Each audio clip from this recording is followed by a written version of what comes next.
K9 German Shepherd puppy covered in tar couldn't move. What happened next will surprise you. A tiny K9 German Shepherd puppy lay trapped on the side of a rural road, his fur matted and hardened by thick black tar, his small body unable to move. Cars passed by without stopping, and every second that went by made his chances of survival smaller. But then, something incredible happened, a moment that would change his life forever. This is a story of a rescue that will touch your heart, a journey of resilience, trust, and the unbreakable bond between a human and a dog who refused to give up. Before we begin, make sure to subscribe to the channel, like this video, and turn on notifications. That way, you'll never miss more inspiring stories like this one. The sun was just beginning to rise over the small farming town of Willow Creek, casting a golden haze across the quiet fields.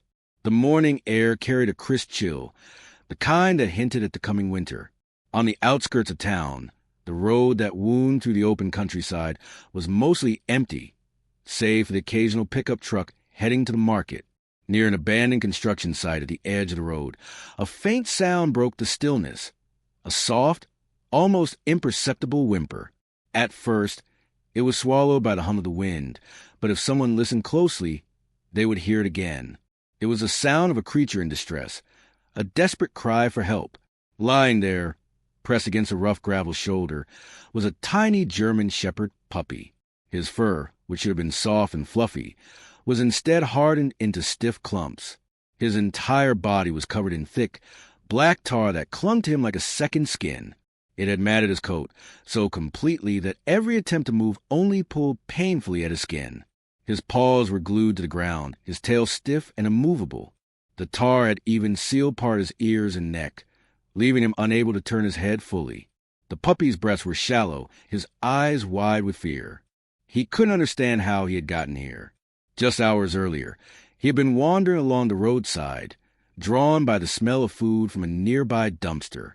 He had stumbled into the construction site, curious, sniffing at the strange smells. Then, without warning, his tiny paws had sunk into a sticky black pool, the leftover tar from roadwork that had been dumped carelessly and left to cool. It had taken only minutes for him to become trapped. Every small movement had spread the tar further across his body, sealing him in place. Now, with the cold morning air settling in, the tar had hardened like cement. Most people driving by never noticed the small, dark shape at the roadside. To them, it was just another piece of debris, a scrap of discarded material from a construction site. But then, a battered red truck slowed as it approached.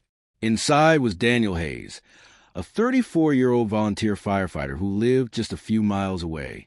Daniel had been up early, delivering hay to his uncle's barn, when something on the road caught his eye. At first, Daniel thought it was a piece of old tire or trash, but then he saw the eyes, wide, glistening and filled with fear. His heart clenched. He pulled over immediately, the gravel crunching under his tires. When Daniel stepped out of the truck, the puppy let out another soft whimper, his body trembling. Daniel crouched down, his breath catching as he realized the severity of the situation. "Oh, buddy," Daniel murmured, his voice low and soothing. "What happened to you?"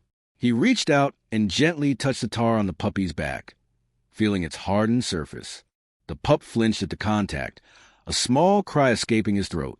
Daniel's firefighter training kicked in.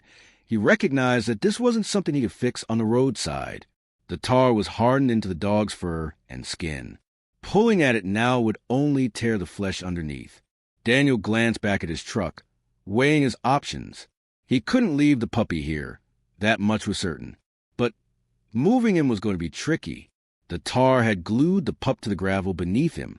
Daniel stood, walked quickly to his truck, and grabbed an old wool blanket from behind the seat. "All right, little guy," he said as he knelt again, "we're going to get you out of here." He slid the blanket gently under the puppy's body, careful not to pull at the tar that bound him to the ground. With slow, steady pressure, Daniel lifted one paw at a time from the sticky mess. The puppy yelped at first, but Daniel whispered to him constantly, his tone calm and reassuring. Inch by inch, he freed the pup from the ground. Finally, with one last careful tug, the puppy came loose. His small body was rigid with fear, his breathing rapid. Daniel cradled him in the blanket, careful not to jostle him too much, and carried him to the truck. The ride back into town was quiet, save for the soft hum of the engine. Daniel kept glancing at the puppy, his mind racing. The nearest vet clinic wouldn't open for another hour, and the puppy couldn't wait that long. He remembered that his friend, Emily Carter, ran an animal rescue at her farmhouse just a few miles away. She had handled injured strays before, but he had never seen one in this condition. When Daniel arrived at Emily's, she was already outside tending to the rescue dogs in her care. Her eyes widened when she saw the bundle in Daniel's arms. "What happened?" she asked, rushing over. "Found him stuck in tar on the roadside," Daniel said, his voice tight. "He's covered in it, head to tail. I didn't want to hurt him by trying to pull it off." Emily's face softened as she peered into the blanket. "Oh, sweetheart," she said to the puppy. "You've had a rough night, haven't you?" They brought him inside to the warm kitchen, where Emily laid him gently on a padded table. She ran her hands carefully over his body, feeling the hardened clumps. "We're going to need warm mineral oil," she said. "It's the safest way to soften tar without burning him or pulling at the skin. It'll take time, though. Hours, maybe." Daniel nodded, already rolling up his sleeves. "Tell me what to do." For the next several minutes, Emily prepared a basin of warm mineral oil while Daniel held the puppy steady. The pup whimpered at first, but as the oil began to soak into the tar, the tension in his small body started to ease. Emily worked methodically, massaging the oil into the fur, loosening the sticky black mess bit by bit. "This is going to take patience," she told Daniel. "But we'll get him clean. He's young, maybe 2 months old, and he's lucky you found him when you did. Another night out there, and—" Her voice trailed off, but the implication— The next morning, Daniel woke earlier than usual. The house was quiet except for the faint sound of paws shifting against a blanket in the corner of his living room. The little German shepherd pup, still wrapped in a soft fleece, stirred when Daniel approached. His eyes blinked open slowly, the rich brown irises catching the first light of day filtering through the curtains. Daniel crouched beside him. "Morning, buddy," he murmured, keeping his voice soft so as not to startle him.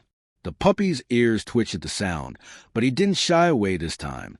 That was progress. The tar removal from the day before had taken so much out of him that he had collapsed into sleep almost immediately after Emily handed him over. Daniel had decided to keep him at his own place overnight, knowing the bond they had already begun to form might be the key to helping the pup heal. He reached out to gently stroke the dog's neck, careful to avoid the spots where Emily had said the skin was raw from the tar. The pup leaned into the touch for just a second before pulling back slightly, as if testing whether he could trust this man entirely. Daniel understood. Trust wasn't given overnight. He'd seen that with rescue animals before. Daniel stood and made his way to the kitchen. As he prepared a shallow dish of soft puppy food, the smell drew the dog's attention. The pup lifted his head, nose twitching, and inched toward Daniel. "There you go," Daniel encouraged, setting the bowl down. At first, the pup only sniffed the food, uncertain. But hunger soon overcame hesitation. He began to eat in small, careful bites. Daniel crouched beside him, resisting the urge to touch him while he was eating. A simple act of respect for the little dog's space. While the pup ate, Daniel's phone buzzed. It was Emily. "How's our tar baby doing this morning?" she asked when he picked up. "He's eating," Daniel replied with a small smile. "Still cautious, but he's here and he's trying. That's something." Emily's voice softened. "That's more than something, Dan. That's a big step for a dog who's been through what he has. But listen, I've been thinking. I'm almost certain he's a working line shepherd. Maybe from AK9 breeding program." Daniel's brow furrowed. "How can you tell?" "The structure of his head, his build, even at his age, it's there. And working line pups aren't common around here. If he's from AK9 line, it makes me wonder how he ended up abandoned, stuck in tar on the side of the road." That thought stuck with Daniel long after call ended. German shepherds bred for K9 work were valuable, highly sought-after dogs. They were raised for service, police, military, search and rescue. If Emily was right, it meant this pup's story might be more complicated than it seemed. After breakfast, Daniel carried the puppy outside into the yard. The crisp autumn air ruffled the pup's still damp fur. He set him down on the grass, watching closely to see how he moved. At first, the pup hesitated, unsure of the new surface beneath his paws. Then, with a cautious step, he began to explore, his nose close to the ground as he took in the smells of the world around him. Daniel noticed something immediately. Despite his young age and recent trauma, the pup moved with a certain alertness. Every sound caught his attention. Every movement in the distance made his ears twitch. There was a sharpness in his gaze that was unusual for such a young dog. But their peaceful morning was interrupted when a white van slowed in front of Daniel's house. He turned just in time to see a man in the passenger seat staring out the open window, his eyes scanning the yard. The van didn't stop, but Daniel caught the way the man's gaze lingered on the pup before they drove off. A chill ran down Daniel's spine.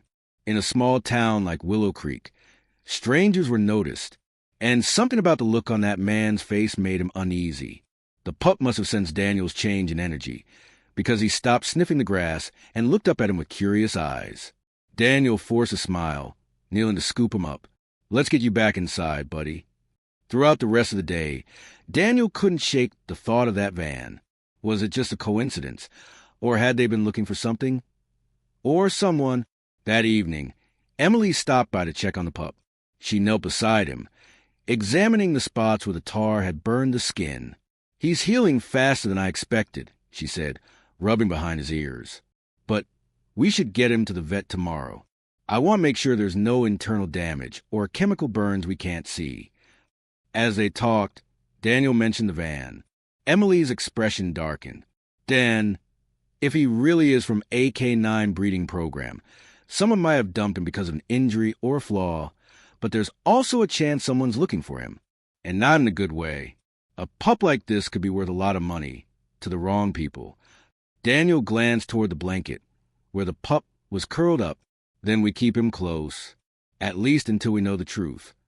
That night, Daniel lay in bed, listening to the quiet sounds of the puppy shifting in his crate by the bed. His mind churned with questions. Where had this pup come from? Who would abandon him in such a cruel way? And why did he feel this growing protectiveness over a dog he'd only just met? In the darkness, Daniel made a silent promise. No matter what the truth was, he would protect this dog. Whatever challenges came next, they'd face them together. The next morning, they made the trip to Willow Creek Veterinary Clinic. Dr. Reynolds, a tall, kind-eyed man in his 50s, listened as Daniel and Emily explained what had happened. He examined the pup carefully, noting the burns on his skin and the stiffness in his muscles. "This little guy is lucky," Dr. Reynolds said at last. "No chemical poisoning from the tar, no broken bones. He's underweight, but that's fixable. He's got some mild muscle strain, but with time and care, he'll be fine." Relief washed over Daniel. "So he'll make a full recovery? With proper care, yes. But," the vet glanced at Daniel seriously, "you should know he's got a microchip." Daniel's heart skipped. "And," Dr. Reynolds sighed, "the chip is registered to a training facility 3 counties over. It's a private K-9 training school. From the look of it, he was born there, probably destined for police or military work. I can call them and report he's been found." Emily looked at Daniel, clearly reading the conflict in his expression. "Do you want to?" she asked softly. Daniel looked at the pup, who was sitting calmly on the exam table, gazing up at him with those deep brown eyes. Something about the way the pup looked at him, steady, trusting, made his chest tighten. "Not yet," Daniel said firmly. "Until I know why he ended up abandoned and covered in tar, I'm not handing him over to anyone." Dr. Reynolds nodded slowly. "I can hold off on contacting them. But be careful, Daniel. If they want him back, they might not care about the bond you built."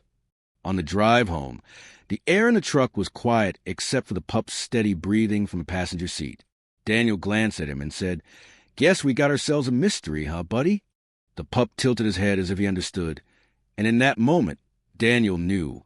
Whatever lay ahead, this was no longer just a rescue. It was the beginning of something bigger. But somewhere, someone now knew this pup was alive, and Daniel had the uneasy feeling that they would stop at nothing to find him.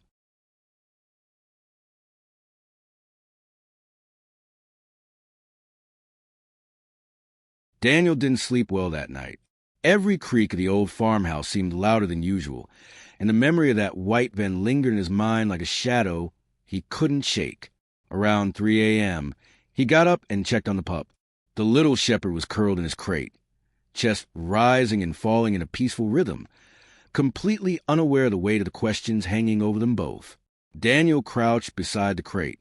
"You're safe here," he whispered, though part of him wondered how long he could keep that promise. The morning brought a sharp autumn breeze, the kind that carried the scent of damp leaves and distant wood smoke. Daniel fixed coffee and let the pup out into the yard. He moved more confidently now, sniffing at every patch of grass and bounding, if a little awkwardly, toward the old oak at the fence line. Daniel smiled. There was something healing about seeing him move freely after that first day of being frozen in tar. Still, his mind kept circling back to the microchip and what Dr. Reynolds had said.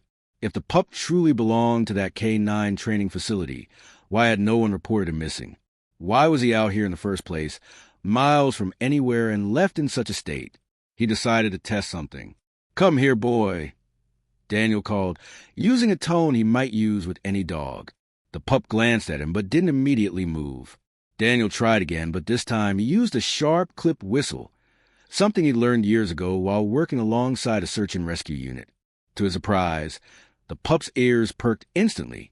He trotted straight to Daniel, tail wagging, eyes bright with focus. "Well, look at you," Daniel murmured. That's not something an average stray would know. He tried a simple sit command, using a hand signal rather than words. The pup obeyed, his movements a little wobbly but unmistakably trained. Daniel's suspicion deepened. Someone had invested time in teaching this dog, and yet he'd been discarded like garbage. Later that afternoon, Emily stopped by again, bringing a bag of puppy kibble and some joint supplements. She watched as Daniel worked with the pup in the yard, running through basic commands. "He's definitely been trained," she said. "That's not just natural instinct. Someone's worked with him, probably since he could walk." Daniel nodded, tossing the pup a small treat, which makes me think even less of the people who left him like that. Whoever had him knew his value. They were interrupted by the low rumble of an engine. Daniel turned to see the same white van from 2 days ago creeping down the road again. This time, it slowed almost to a stop in front of his driveway. Daniel's jaw tightened. He stepped forward, placing himself between the van and the yard where the pup stood. He could feel Emily stiffen beside him. The driver's window rolled down just enough for a man's voice to call out, "Hey there, you seen a German Shepherd puppy around? Black and tan, maybe 3 months old." Daniel's expression didn't change. "Why?" The man leaned slightly into view. His eyes were pale and cold, his smile too quick. "He belongs to us. Got out of our training kennel.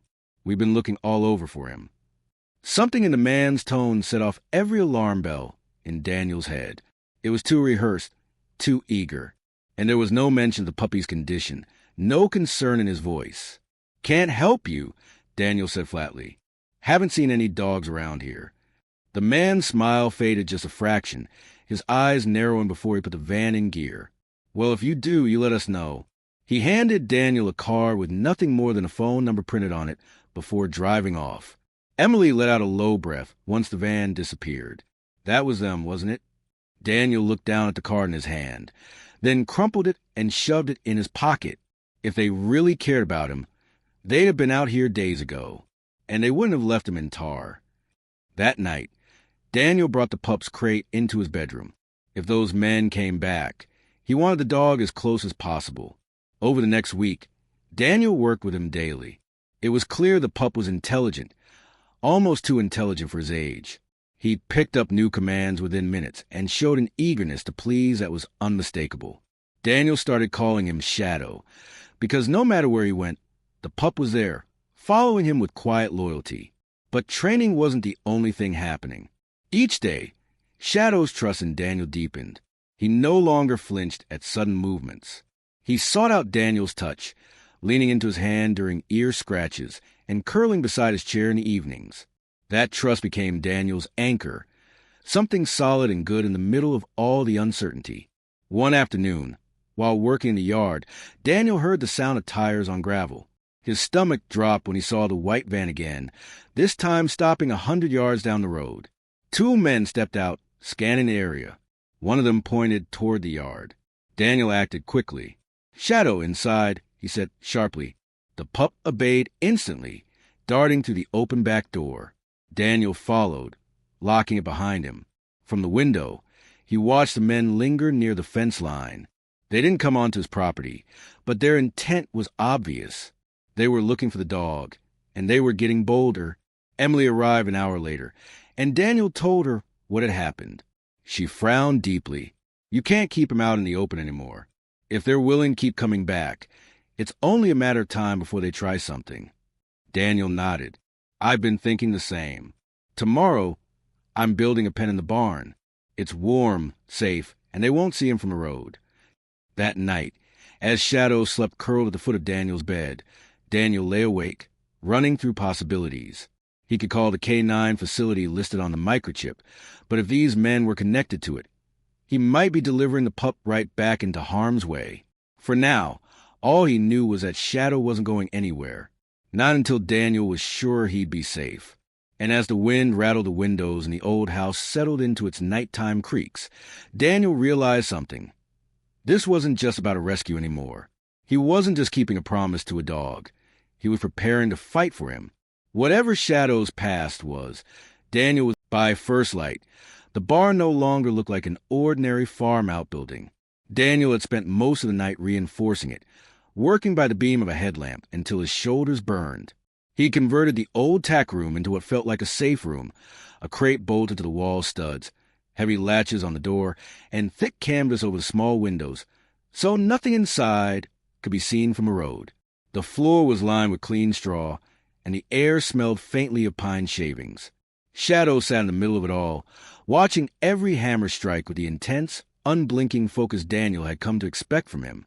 Even at such a young age, the pup's gaze felt sharp, as if he were cataloging every move. Daniel knelt beside him, rubbing the soft fur at his chest.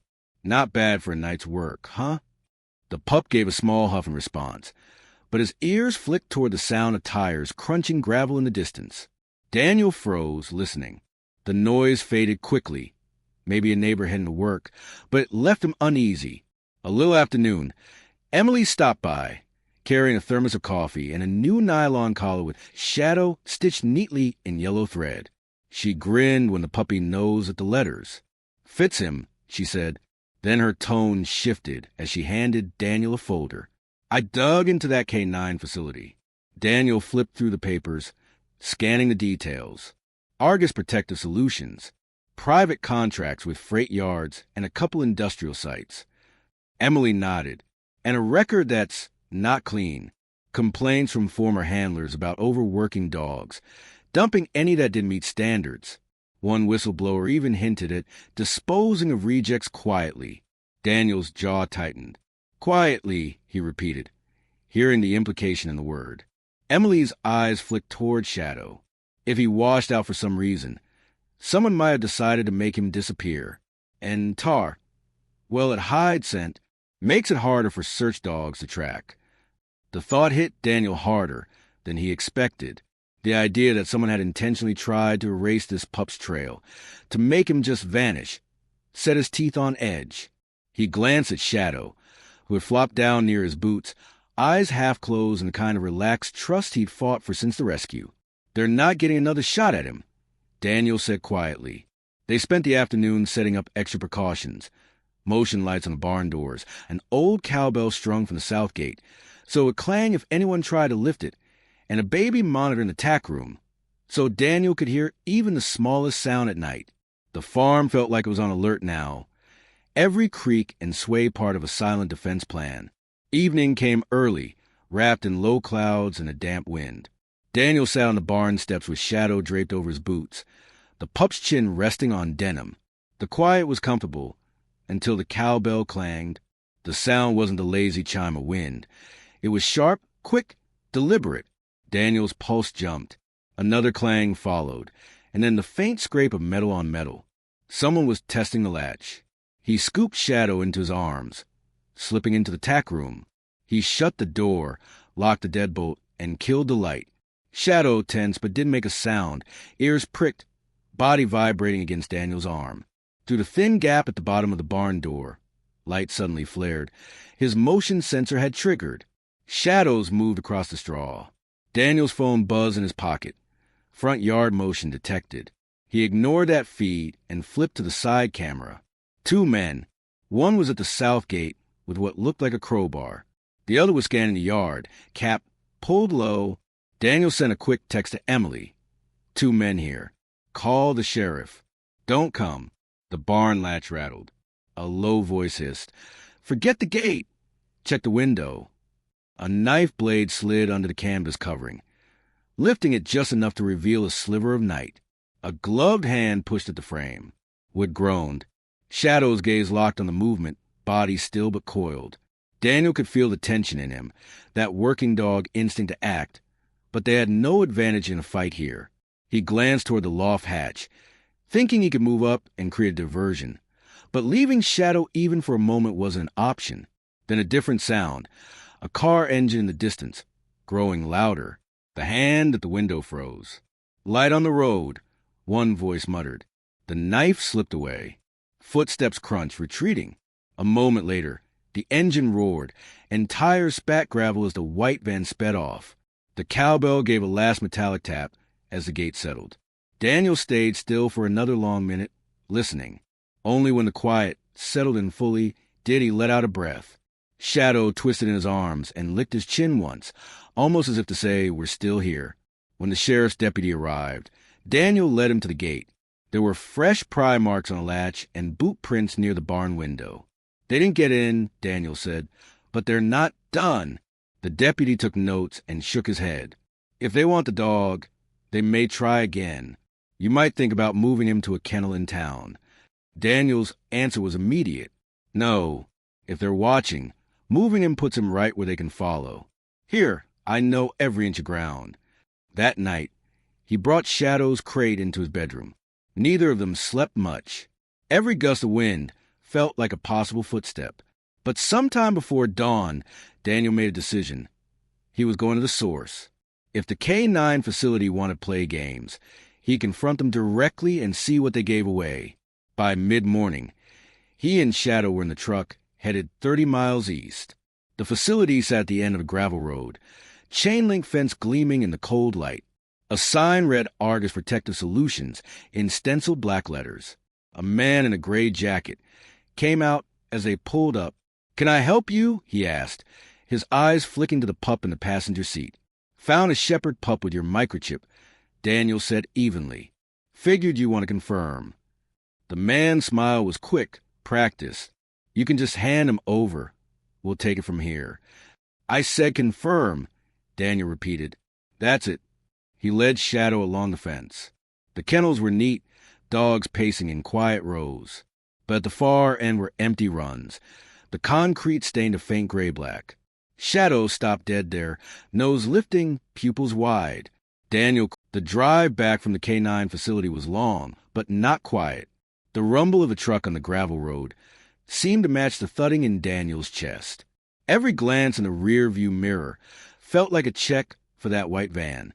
Shadow sat in the passenger seat, his head occasionally resting on Daniel's arm, as if sensing his tension and offering silent reassurance. By the time they reached the farm, the sun was low, the horizon painted in streaks of orange and gold. Daniel parked by the barn and let Shadow out, watching the pup bound across the yard with that effortless focus, scanning the tree line, sniffing the air. It wasn't just play. There was always an alertness in him, a readiness. Inside, Daniel called Emily. He told her about the confrontation at the facility, about the tar-stained kennels, and about seeing the man from the van. Emily's voice was tight, but steady. "Dan, this isn't just about a dog anymore. This is about exposing them before they can hurt him or any other dog again." They worked out a plan. Emily's contact at Channel 7 was willing to run the story if Daniel could provide proof. Photos of Shadow's condition when he was found, the vet's medical report, and video of the tar stains at the facility. The footage from Daniel's phone, showing Shadow's reaction to the kennel area, would be key. Over the next 2 days, Daniel and Emily pulled everything together. At night, he kept Shadow close, the pup either in his crate beside the bed or curled against his legs. There were no more visits from the white van, but that didn't ease Daniel's vigilance. He knew they might be waiting for an opening. On the third morning, the news crew arrived. The reporter, a young woman named Claire, crouched to greet Shadow before they started filming. He leaned into her touch instantly, his tail wagging just enough to show he was comfortable. "If half your story is as compelling as he is, this'll hit people hard," she said. They filmed in the yard and the barn. Daniel spoke plainly, his voice firm as he described finding Shadow trapped in tar, the nights of strangers prowling his property, and the confrontation at the Argus facility. Emily added her own testimony, and Dr. Reynolds provided a recorded statement confirming the microchip and the pup's injuries. When the segment aired that evening, it spread faster than Daniel expected. Social media lit up with outrage. Former employees of Argus began sharing their own accounts of mistreatment and abandonment of dogs. Local authorities announced an investigation within 24 hours, but with the attention came risk. That night, Daniel's phone buzzed with a message from an unknown number. "Enjoy your time with the dog while you can. This isn't over." He showed it to Emily, who didn't hesitate. "That's a threat. Call Collins." The deputy arrived within the hour, taking a screenshot of the message. "Keep your doors locked and your lights on," Collins advised. With the investigation going public, they might try to grab him before they lose everything. Daniel barely slept. Every sound outside had him on his feet. Shadow seemed to sense it, staying close, his body pressed against Daniel's legs whenever he sat. The next morning brought a break neither of them saw coming. Collins called to say the county had issued a warrant to seize all dogs from the Argus facility pending investigation. "They'll be busy dealing with that. You and Shadow should be safe," Collins said. Safe.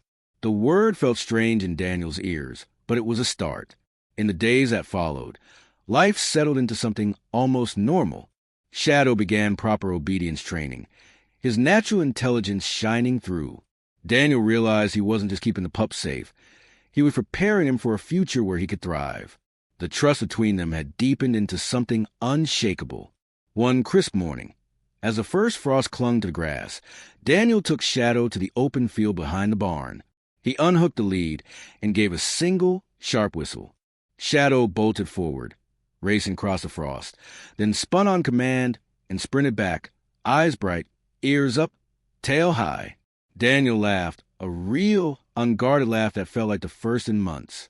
"You're home now," he said, kneeling to rub the pup's neck. "No more running. No more tar. Just us." Months later, when the Argus investigation ended in multiple arrests and the facility's permanent closure, Daniel read the headline aloud to Shadow over breakfast. The pup tilted his head, listening, then dropped the toy at Daniel's feet. Ready to play, ready to live. It wasn't just a rescue anymore. It was a partnership, a bond forged in fear and cemented in loyalty. Shadow had found safety, and Daniel had found something he didn't know he'd been missing, a reason to fight for more than himself. As the winter sun spilled to the kitchen window, Daniel scratched behind Shadow's ears and thought about the first day they met. A helpless puppy trapped in tar, and a man who almost kept driving.